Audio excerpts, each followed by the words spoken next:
ಕಮಲದ ಮೇಲೆ ನಿಂತಿರುವ ಸಂಪತ್ತಿನ ದೇವತೆ ಲಕ್ಷ್ಮಿಯ ವರ್ಣಚಿತ್ರ, ಗರುಡನ ಮೇಲೆ ಕುಳಿತಿರುವ ವಿಷ್ಣುವಿನ ಚಿತ್ರ, ಸರಸ್ವತಿ ದೇವಿಯು ಕೈಯಲ್ಲಿ ವೀಣೆ ನುಡಿಸುತ್ತಿರುವ ಚಿತ್ರ, ಕಾರ್ತಿಕೇಯ ತನ್ನ ಪತ್ನಿಯರೊಂದಿಗೆ ನವಿಲಿನ ಮೇಲೆ ಕುಳಿತಿರುವ ಚಿತ್ರ ಅಥವಾ ಮಹಾಭಾರತದ ಶಕುಂತಲೆಯ ಚಿತ್ರಗಳು. ಇವುಗಳೆಲ್ಲದರ ಜೊತೆಗೆ ಸಾವಿರಾರು ವರ್ಷಗಳ ಹಿಂದಿನ ಇತಿಹಾಸದ ಅನೇಕ ಹಿಂದೂ ದೇವರುಗಳ ವರ್ಣಚಿತ್ರಗಳನ್ನು ನಾವೆಲ್ಲರೂ ನೋಡಿದ್ದೇವೆ. ಆದರೆ ಅವುಗಳನ್ನೆಲ್ಲ ಮೊದಲ ಬಾರಿಗೆ ಯಾರು ಚಿತ್ರಿಸಿದರು ಅಂತ ನೀವು ಯಾವತ್ತಾದ್ರೂ ಯೋಚಿಸಿದ್ದೀರಾ? ನಮ್ಮ ದೇವರುಗಳ ಚಿತ್ರಗಳನ್ನು ಅತ್ಯಂತ ವಾಸ್ತವಿಕವಾಗಿ ನಾವು ಊಹಿಸಬಹುದಾದ ಸಹಜ ಮಾನವ ರೂಪದಲ್ಲಿ ನಮ್ಮ ಮುಂದೆ ತಂದವರು ಯಾರು? ಈ ಪ್ರಶ್ನೆಗೆ ಇರುವ ಒಂದೇ ಒಂದು ಉತ್ತರ ರಾಜಾ ರವಿವರ್ಮ. ಅವರಿಗಿಂತ ಮೊದಲು ಹಿಂದೂ ದೇವರುಗಳ ಚಿತ್ರಣಗಳು ಹೆಚ್ಚಾಗಿ ಸಾಂಕೇತಿಕವಾಗಿ ಶಿಲ್ಪಗಳ ರೂಪದಲ್ಲಿದ್ದವು. ಆದರೆ ರಾಜಾ ರವಿವರ್ಮ ತಮ್ಮ ಅದ್ಭುತ ಕಲಾ ಕೌಶಲ್ಯದಿಂದ ಕುಂಚದ ಮೂಲಕ ಮಾನವ ರೂಪವನ್ನು ನೀಡಿದರು. ರಾಜಾ ರವಿವರ್ಮ 1848ರ ಏಪ್ರಿಲ್ 29ರಂದು ಕೇರಳದ ತಿರುವನಂತಪುರದಲ್ಲಿ ಜನಿಸಿದರು.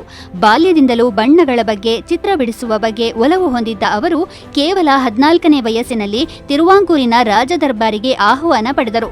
ಅಲ್ಲಿ ಅವರು ತೈಲ ಚಿತ್ರಕಲೆ ಮತ್ತು ಯುರೋಪಿಯನ್ ಕಲಾ ಪ್ರಕಾರವನ್ನು ಕರಗತ ಮಾಡಿಕೊಂಡರು.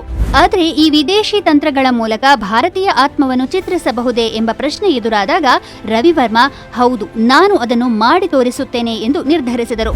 ಮೊದಲ ಬಾರಿಗೆ ಅವರು ರಾಮಾಯಣ, ಮಹಾಭಾರತ ಮತ್ತು ಪುರಾಣಗಳ ಪಾತ್ರಗಳಿಗೆ ಎಷ್ಟು ಜೀವಂತಿಕೆ ನೀಡಿದರು ಎಂದರೆ ಅದನ್ನು ಕಂಡ ಜನರೆಲ್ಲ ಬೆರಗಾಗಿ ಹೋದರು. ಅವರ ವರ್ಣಚಿತ್ರಗಳಲ್ಲಿ ತಾಯಿ ಲಕ್ಷ್ಮಿ ಕೇವಲ ದೇವತೆಯಾಗಿರಲಿಲ್ಲ, ಬದಲಾಗಿ ಜೀವಂತವಾಗಿ ಉಸಿರಾಡುತ್ತಿರುವ ಮಹಿಳೆಯಂತೆ ಕಾಣಿಸಿಕೊಂಡಳು. ಸರಸ್ವತಿಯ ಕೈಯಲ್ಲಿನ ವೀಣೆ, ಅವಳ ಮುಖದ ಕಾಂತಿ, ಕಣ್ಣುಗಳಲ್ಲಿನ ಶಾಂತಿ ಇವೆಲ್ಲವೂ ಎಷ್ಟು ನೈಜವಾಗಿತ್ತೆಂದರೆ ಅವಳು ಇನ್ನೇನು ಮಾತನಾಡಲು ಹೊರಟಿರುವಂತೆ ಭಾಸವಾಯಿತು. ಹೀಗೆ ರವಿವರ್ಮ ದೇವರುಗಳನ್ನು ಕಲ್ಪನಾ ಕ್ಷೇತ್ರದಿಂದ ಹೊರತಂದು ಮಾನವ ರೂಪವನ್ನಾಗಿ ಪರಿವರ್ತಿಸಿದರು. 1894ರಲ್ಲಿ ಅವರು ಒಂದು ಮುದ್ರಣಾಲಯವನ್ನು ಪ್ರಾರಂಭಿಸಿ ಅಲ್ಲಿ ತಮ್ಮ ವರ್ಣಚಿತ್ರಗಳ ಪ್ರತಿಗಳನ್ನು ಮಾಡಲು ಪ್ರಾರಂಭಿಸಿದರು. ಮೊದಲ ಬಾರಿಗೆ ದೇವತೆಗಳ ಚಿತ್ರಗಳು ಮನೆ ಮನೆಗೂ ತಲುಪಿದವು. ಇಂದಿಗೂ ಸಹ ಕ್ಯಾಲೆಂಡರ್ಗಳು, ಪೋಸ್ಟರ್ಗಳು ಮತ್ತು ಚಲನಚಿತ್ರಗಳಲ್ಲಿಯೂ ಸಹ ನಾವು ದೇವತೆಗಳನ್ನು ನೋಡುವ ರೂಪ ಒಂದಲ್ಲ ಒಂದು ರೀತಿಯಲ್ಲಿ ಅವರಿಂದಲೇ ಬಂದಿದೆ. ಇವತ್ತು ನಾವು ಒಂದು ಚಿತ್ರವನ್ನ ರಚಿಸಬೇಕಂದ್ರೆ ಎಐಗೆ ಒಂದು ಪ್ರಾಂಪ್ಟ್ ಕೊಟ್ಟು ಕ್ಷಣ ಮಾತ್ರದಲ್ಲಿ ಮಾಡಿಬಿಡ್ತೇವೆ. ಆದರೆ ಆ ಯುಗದಲ್ಲಿ ರಾಜಾ ರವಿವರ್ಮ ಸಾವಿರಾರು ವರ್ಷಗಳಷ್ಟು ಹಳೆಯದಾದ ಸಂಸ್ಕೃತ ಶ್ಲೋಕಗಳನ್ನು ಗ್ರಹಿಸುವ ಮೂಲಕ ತಮ್ಮ ಕಲ್ಪನೆಯ ಶಕ್ತಿ ಮತ್ತು ಕುಂಚದ ಮೂಲಕ ಅವುಗಳನ್ನು ಜೀವಂತಗೊಳಿಸಿದರು.